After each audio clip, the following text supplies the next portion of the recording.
Allô l'équipe de Salut Bonjour. On va à nous annoncer la météo à tous les matins.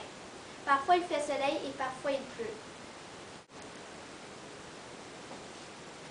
À l'école de la mosaïque, on s'est posé la question suivante.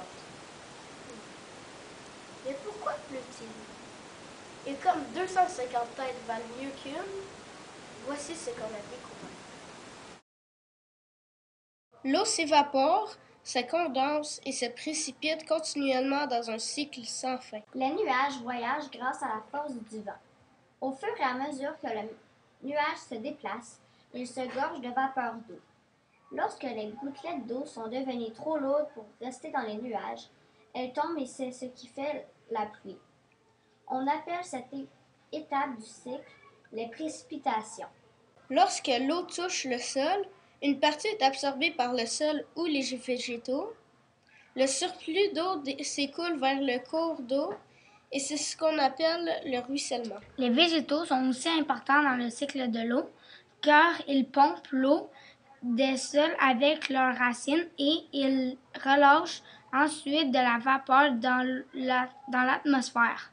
Finalement, sous l'action du soleil, l'eau s'évapore sous forme de vapeur d'eau, soit du sol, soit des cours d'eau. L'évaporation dépend de plusieurs facteurs dont le vent, la température et l'ensoleillement. Lorsque cette vapeur d'eau atteint une certaine altitude, il fait de plus en plus froid.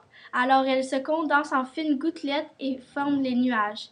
Ces gouttelettes deviennent de plus en plus lourdes et c'est alors que le cycle recommence.